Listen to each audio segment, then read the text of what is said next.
नमस्कार दोस्तों, मैं निशा। एक तरफ डूरंड लाइन पर अफगान तालिबान की गोलियों की गूंज, दूसरी तरफ बलूचिस्तान में बलूच विद्रोहियों के धमाके और उत्तर में पीओके की सड़कों पर अपने ही हुक्मरानों के खिलाफ उबलती हुई आवाम। पाकिस्तान इस वक्त इतिहास के अपने सबसे बुरे दौर से गुजर रहा है, लेकिन असली बवंडर तो अभी आना बाकी है। सितंबर 2026, जगह राजस्थान का जोधपुर एयरबेस। सीमा के ठीक पार बैठे पाकिस्तान के पसीने छुड़ाने के लिए भारत एक ऐसा जाल बिछाने जा रहा है जिसकी कल्पना भी इस्लामाबाद और रावलपिंडी ने नहीं की होगी। आखिर 230 देशों की आड़ में भारत ने जोधपुर से ऐसा कौन सा इकोनॉमिक ट्रैप बिछाया है जो बिना एक भी फाइटर जेट सीमा पार भेजे पाकिस्तान को बर्बाद कर देगा। जब पश्चिमी मोर्चे पर तालिबान पाकिस्तान फौज को ठोक रहा है, ठीक उसी वक्त भारत जोधपुर में 3 दर्जन देशों की वायुसेना को क्यों उतार रहा है? भारत दुनिया के सामने ऐसा कौन सा सीक्रेट इलेक्ट्रॉनिक वॉरफेयर टेस्ट करने जा रहा है जिससे बॉर्डर पार बैठे चीन के बनाए हुए पाकिस्तानी एयर डिफेंस सिस्टम हमेशा के लिए अंधे और बहरे हो जाएंगे? दोस्तों, सीमा के ठीक पार बैठे पाकिस्तान के पसीने छुड़ाने के लिए भारत एक ऐसा जाल बिछाने जा रहा है जिसकी कल्पना भी पाकिस्तानी जनरलों ने अपने सबसे बुरे सपनों में नहीं की होगी। ऑपरेशन सिंदूर के बाद भारतीय वायुसेना का सबसे बड़ा बहुराष्ट्रीय युद्धाभ्यास तरंग शक्ति शुरू होने वाला है।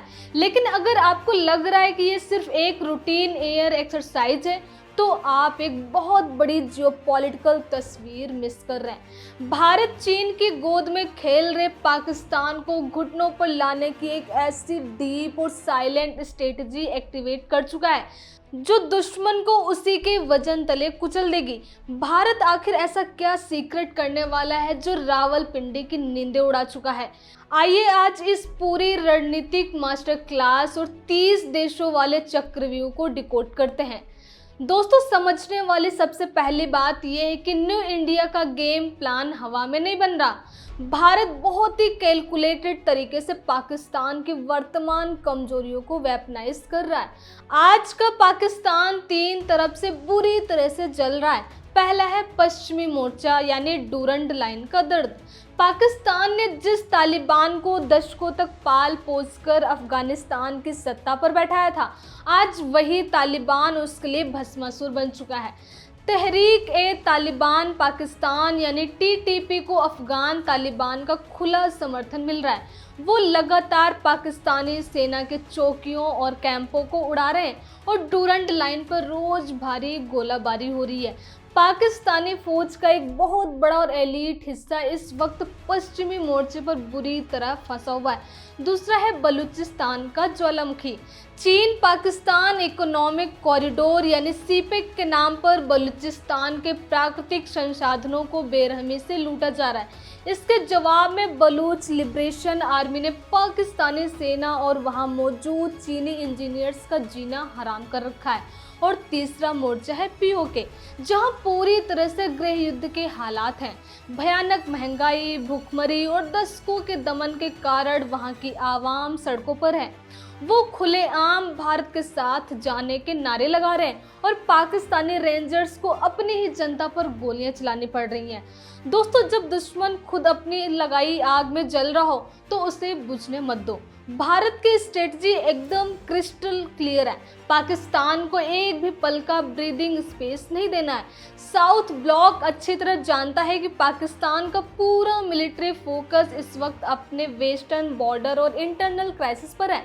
ऐसे में भारत जोधपुर में 30 देशों के साथ दुनिया का सबसे बड़ा एयर एक्सरसाइज करके पाकिस्तान को ईस्टर्न फ्रंट पर भी भयंकर दबाव में ला रहा है। मिलिट्री और डिप्लोमेसी की भाषा में इसे स्ट्रेटेजिक एग्जॉशन कहते हैं। दुश्मन को बिना लड़े इतना थका दो कि उसका पूरा सिस्टम कोलैप्स कर जाए। और जोधपुर को इसके लिए यूं ही नहीं चुना गया है। जोधपुर कोई आम शहर नहीं है, ये भारत का रणनीतिक लॉन्च पैड है। यहाँ से पाकिस्तान का सिंध और पंजाब प्रांत, जो पाकिस्तान की इकोनॉमी और मिलिट्री का दिल है, वो सीधे स्ट्राइकिंग डिस्टेंस पर है।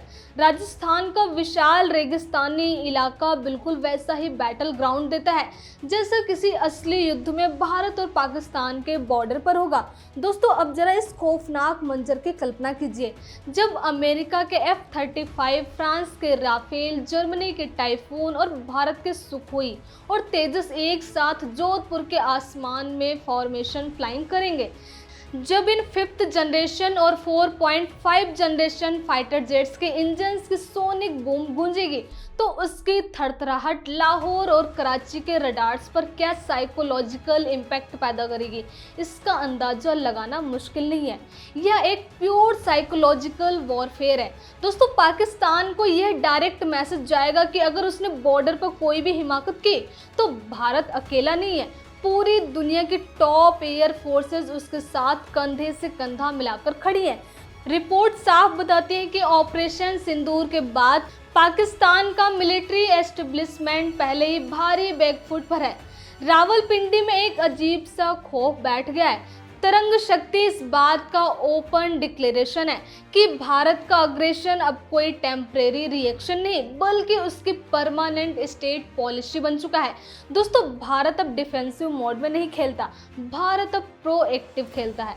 लेकिन इस पूरी डीप स्ट्रेटजी का सबसे बड़ा और सबसे खतरनाक हिस्सा मिलिट्री से कहीं ज़्यादा इकोनॉमिक है और इसे आपको बहुत ध्यान से समझना चाहिए क्योंकि असली खेल यही हो रहा है।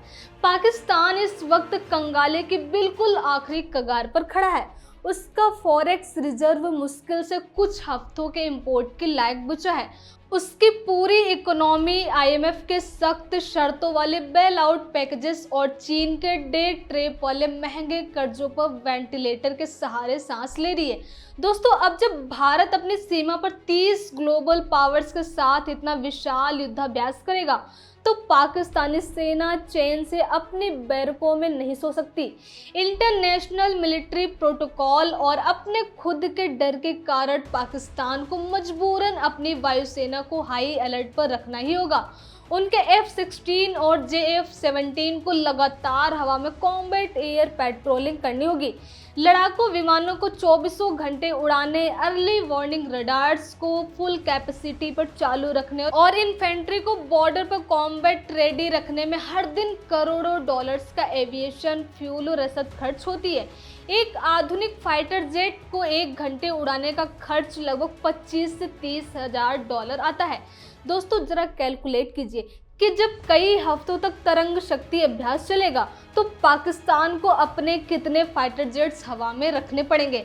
और दोस्तों, भारत यही चाहता है। भारत अपने $3 ट्रिलियन से बड़ी मजबूत इकोनॉमी के दम पर ऐसे दर्जनों युद्धाभ्यास लगातार होस्ट कर सकता है। लेकिन पाकिस्तान अगर अपने वायुसेना को 1 महीने भी फुल कॉम्बैट मोड में रखेगा तो उसका बचा खुचा फॉरेक्स रिजर्व पूरी तरह सूख जाएगा। उनके पास तेल खरीदने तक के डॉलर नहीं बचेंगे। बिना सीमा पार किए, बिना एक भी फाइटर जेट रावलपिंडी भेजे और बिना एक भी बम गिराए भारत पाकिस्तान को पूरी तरह बैंकरप्ट कर रहा है। ये है 21वीं सदी की असली चाणक्य नीति। और दोस्तों, आपको क्या लगता है, क्या भारत का असली निशाना सिर्फ पाकिस्तान है? बिल्कुल नहीं। पाकिस्तान तो सिर्फ एक मोहरा है। भारत के रडार पर असल टारगेट तो ड्रैगन यानी चीन है। पाकिस्तान आज की तारीख में पूरी तरह से चीन की कॉलोनी बन चुका है। बीजिंग रावलपिंडी को J-10C फाइटर जेट्स और एडवांस एयर डिफेंस सिस्टम इसलिए दे रहा है ताकि वो भारत को उलझा कर रख सके। लेकिन भारत का यह बवंडर प्लान चीन के सारे मंसूबों पर पानी फेर रहा है। तरंग शक्ति के जरिए भारत ने दुनिया की 30 सबसे बड़ी वायुसेनाओं को अपने आंगन में बुलाकर चीन और पाकिस्तान दोनों को यह बता दिया है कि ग्लोबल आइसोलेशन कैसा होता है। इस एक्सरसाइज में America, Australia, France, Germany, UK, UAE और सिंगापुर जैसी ताकतें शामिल हो रही हैं। क्वाड के सदस्य और यूरोपियन यूनियन का भारत के साथ मिलकर पाकिस्तान के बॉर्डर के इतने करीब आकर कॉम्बैट ड्रिल्स करना बीजिंग के लिए एक बहुत बड़ा रेड फ्लैग है। चीन को ये मैसेज लाउड एंड क्लियर जा रहा है कि इंडो पैसिफिक में भारत की वो धुरी है जिस पर भविष्य का ग्लोबल ऑर्डर घूमेगा। ड्रैगन को अब समझ आ रहा है कि वो भारत को घेरने चला था, लेकिन भारत ने अपने ग्लोबल अलायंस के दम पर उसे ही चक्रव्यूह में फंसा लिया है। दोस्तों, इसके साथ ही अब भारत की मेक इन इंडिया और डिफेंस एक्सपोर्ट पॉलिसी का दुनिया के सामने सबसे बड़ा शोकेस भी है।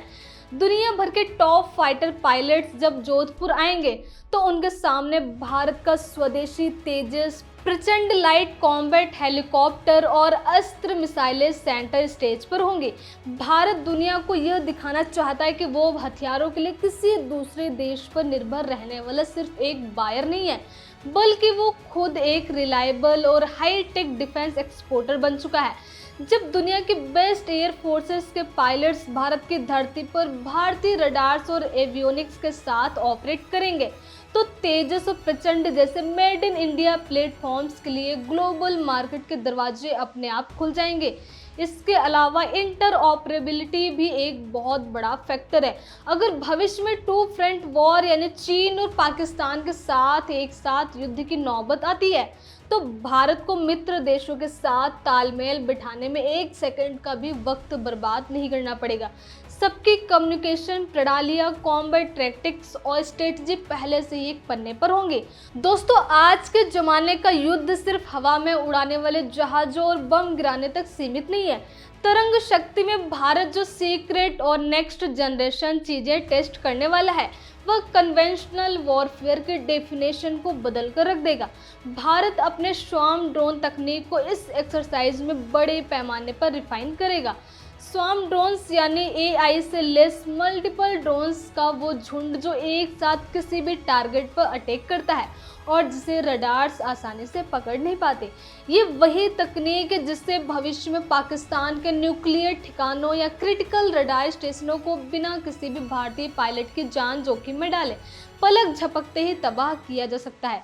इसके अलावा नेटवर्क सेंट्रिक वॉरफेयर का नेक्स्ट लेवल टेस्ट होने जा रहा है। भारत के अवेक्स यानी हवा में उड़ने वाले पावरफुल रडार्स एक साथ 30 देशों के एक सिक्योर डेटा लिंक के साथ सिंक होंगे। इस एक्सरसाइज में यह परखा जाएगा कि कैसे अंतरिक्ष में मौजूद मिलिट्री सैटेलाइट्स, हवा में सुपरसोनिक स्पीड से उड़ते फाइटर जेट्स और जमीन पर तैनात मिसाइल डिफेंस शील्ड्स को एक single centralised AI driven command centre से ऑपरेट किया जा सकता है। पाकिस्तानी जनरलों की नींदें इसी मायाजाल को देखकर उड़ी हुई हैं। दोस्तों, जोधपुर के आसमान में एक और बहुत बड़ा साइलेंट गेम खेला जाएगा और वो है इलेक्ट्रॉनिक वॉरफेयर। बॉर्डर पार पाकिस्तान ने जो भी एयर डिफेंस सिस्टम लगा रखे हैं वो ज़्यादातर चीन के बनाए हुए हैं। भारत इस अभ्यास के दौरान अपने AI आधारित रडार्स, हाई फ्रीक्वेंसी जैमर्स और एडवांस इलेक्ट्रॉनिक वॉरफेयर सूट्स को टेस्ट करेगा। दोस्तों, इसका सीधा मतलब ये है कि भारत बॉर्डर पार बैठे चीन के बनाए हुए पाकिस्तानी एयर डिफेंस सिस्टम की फ्रीक्वेंसी को बहुत ही चालाकी से मैप करेगा और उन्हें अंधा और बहरा करने की क्षमता को वैलिडेट करेगा।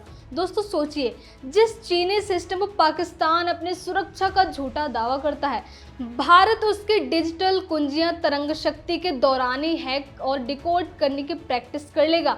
हाइपरसोनिक मिसाइलों को ट्रैक करने और उन्हें AI की मदद से हवा में ही इंटरसेप्ट करने की टैक्टिक्स भी इन ग्लोबल पार्टनर्स के साथ साझा की जाएंगी। दोस्तों, आपको क्या लगता है, क्या पाकिस्तान इस भयंकर इकोनॉमिक और मिलिट्री प्रेशर को झेल पाएगा या फिर ये दुनिया के नक्शे से पाकिस्तान के मिटने की फाइनल काउंटडाउन की शुरुआत है? अपने विचार और एनालिसिस कमेंट बॉक्स में जरूर शेयर करें। धन्यवाद।